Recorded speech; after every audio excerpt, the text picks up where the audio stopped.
Tomatoes are one of the #1 vegetables that people love to grow in North Florida. But they're also one of the crops that people, including myself, can struggle the most with depending on the season. Questions like, when do I plant? Why are my leaves curling? Why are my tomato plants making flowers but no fruit? These are the sort of questions that I've asked myself before, and I see people asking every season in our gardening communities. Before we dive in, if you have any Florida gardening buddies or any North Florida gardening friends in general, make sure you share this video with them. That's the only way that our channel grows and our community grows, and we get to talk with more gardeners just like you. Let's get into it. I truly believe that timing is one of the biggest reasons that people succeed or fail with tomatoes. North Florida actually has 2 tomato growing seasons. We have our normal spring season that most people think of, but then we take a little break from planting tomatoes and we can plant again in July and August. Most people wait until it feels like fall outside to plant their fall tomatoes, but by that point it's a little bit too late. Tomatoes need a longer time to get established in the ground so they can start producing before that colder weather hits. And the same thing happens in the spring. Sometimes we wait until it feels like spring to plant our tomatoes when we can actually plant much earlier than the rest of the country. But it never fails in spring that we have that one late last frost that surprises us all after we've gotten our plants in the ground. And I'm frantically out here trying to cover all the things that I've been growing inside for months. But all that to say, timing matters. Once those nighttime temperatures get hot around 80 degrees and that humidity rises, those tomato flowers often can't get properly pollinated. So we get these flowers happening on these plants, and even though we have our bees and our companion plants, the pollen itself is just too sticky and it's unable to pollinate those plants properly.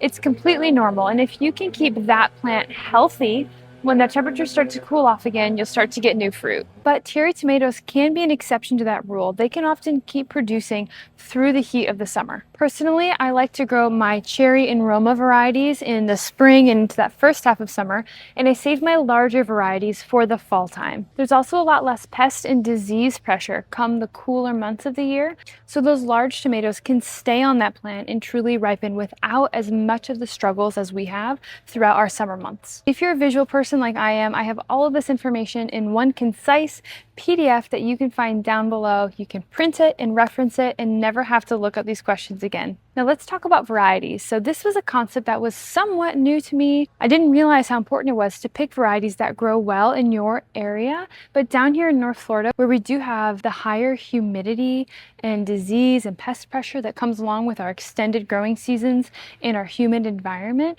there are varieties that can tolerate our climate better and thus produce a stronger plant and more of a harvest for you. Youth Extension has a great table on their site where they list all of the varieties that they recommend growing for tomatoes in Florida. I've put all of those varieties into a printable PDF for free down below in my bio. Again, if you prefer to just print it out and have it once like I do. But some of the more reliable hybrid options are Better Boy, Celebrity, and Amelia. If you enjoy heirloom tomatoes, you're looking at Green Zebra, Mortgage Lifter, and Cherokee Purple. I end up growing Cherokee Purples every year, even though I don't intend to, because they keep reseeding from tomatoes that I've tossed into the garden from past years.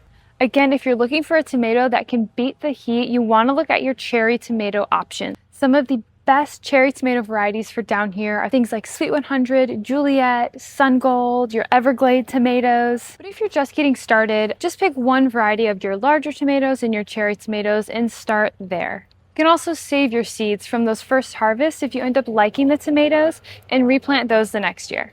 Now let's talk about watering. Consistently watering is something that I am not great at. Life is busy and time gets away from you, and then you try to manage with how much rain you're getting that week and how many inches of rainfall convert over to how much your plants need and how much it saturated the soil, and it can be raining in your front yard but not your backyard. Like, it's just a lot to manage. So what I have started doing is I use my soil moisture meter to see how dry the soil is, about 6 to 12 inches down, and then I run my Garden in Minutes gardening grids for around 8 minutes. That's been my sweet spot in the past, but I measure every so often to see how long it takes the water to actually penetrate down those 6 to 12 inches for those crops that I currently have in the bed.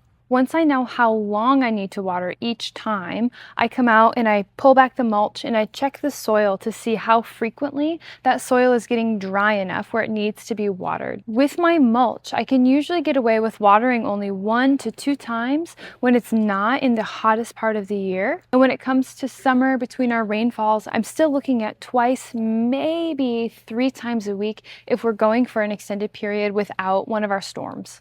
When it comes to fertilizer, I do an inch of compost and a sprinkled with worm castings before I plant any new plant in the beds. So at the start of a new season, like we have fall coming up here, the entire bed gets another inch of compost, sprinkled with worm castings, topped with fresh mulch. This past year, I've been using up all of the synthetic fertilizers that I had in the garage and have been transitioning to compost and worm castings as my main source of fertilizing. I'm going to be doing an experiment over this next fall and into the spring where every month at the beginning of the month, I feed my plants with more compost and a sprinkle of worm castings and hopefully not adding anything else to all of my plants. Again, if you want all of this in an easy to follow PDF, you can find that link in the bio below. Until next time.